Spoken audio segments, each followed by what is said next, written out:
we're no longer talking now about billions or hundreds of billions of costs.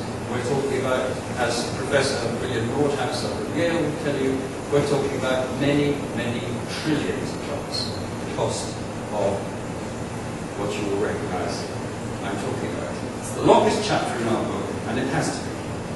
Because we tell the story about how over the last 20 years,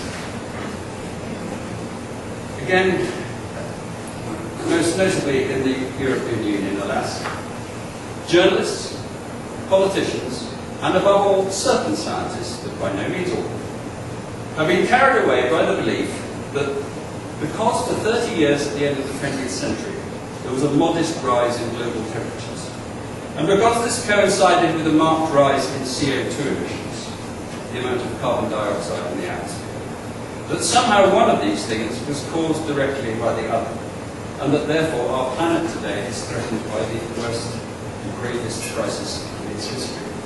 It truly is an extraordinary story how certain scientists and politicians have used the UN's Intergovernmental Panel on Climate Change, the IPCC, to convey the idea that all the world's scientists agree that CO2 is causing such runaway global warming that our whole future is in jeopardy.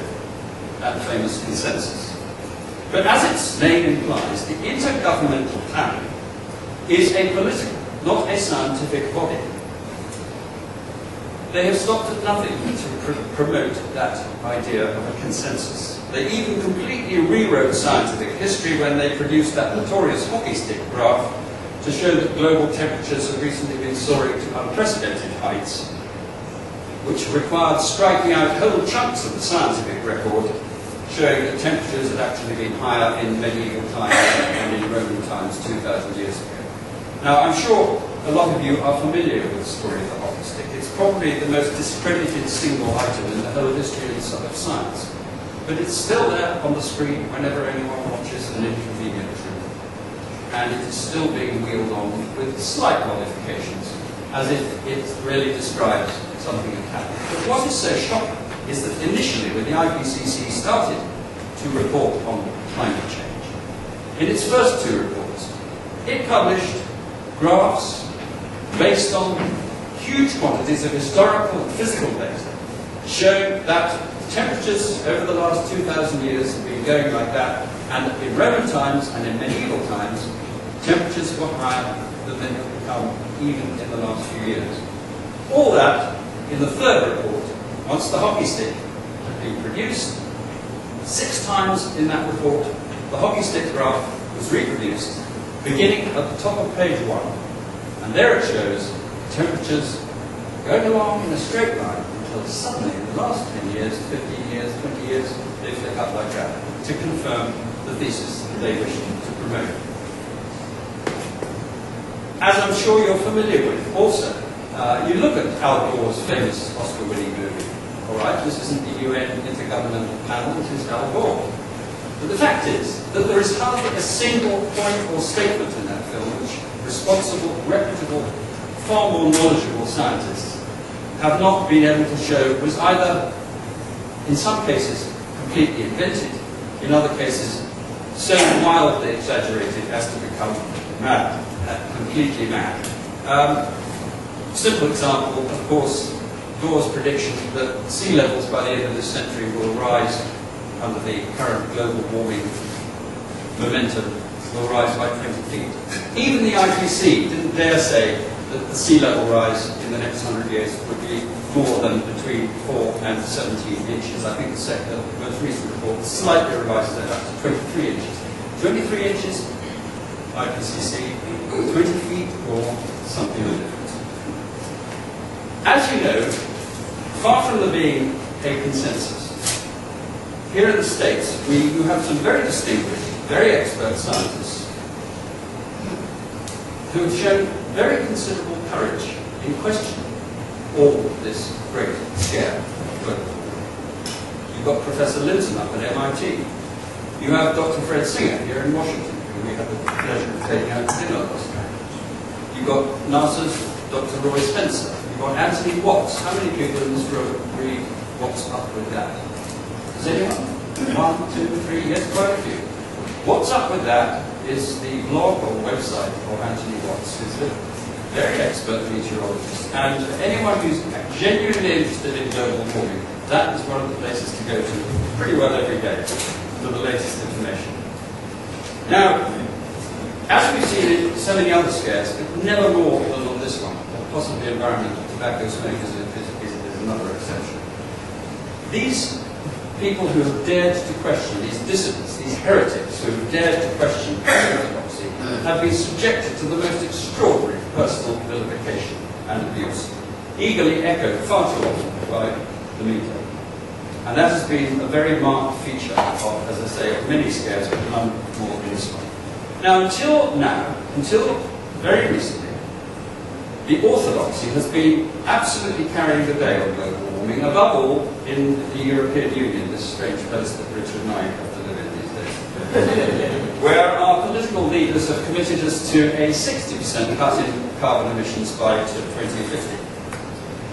They are proposing that we should spend hundreds of billions of dollars, indeed we're already trying to spend them, on wind turbines, solar energy.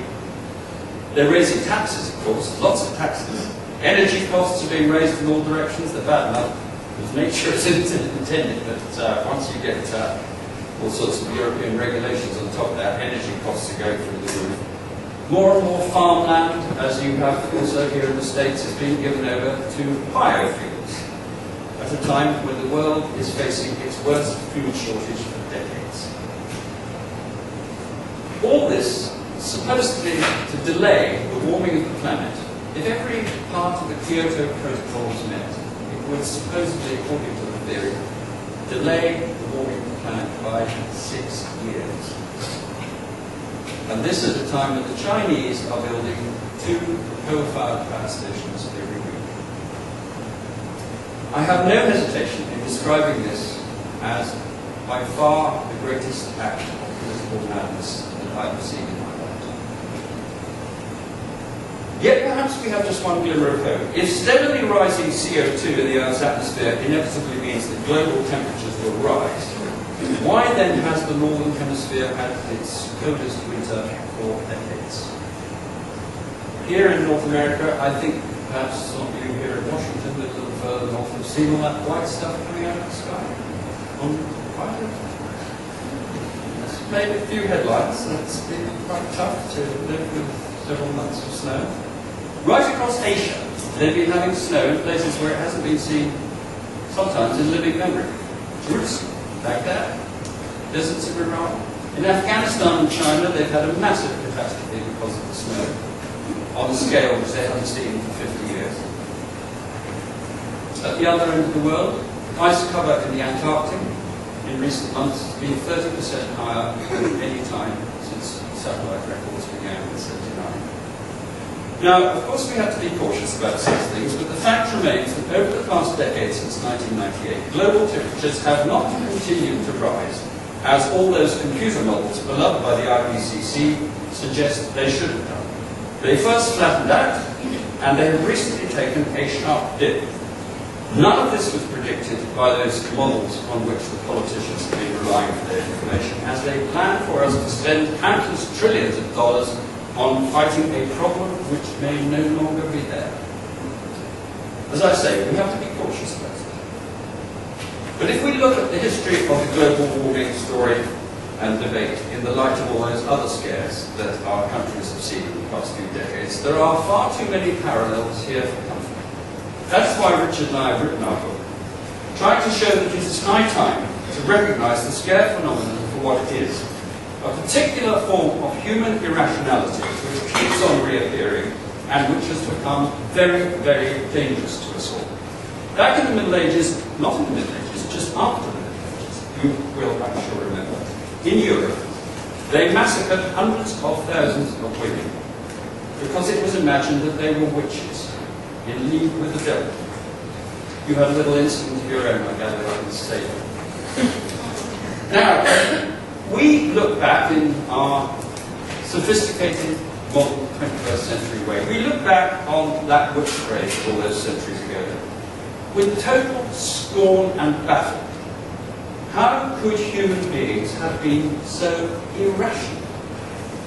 But who is to say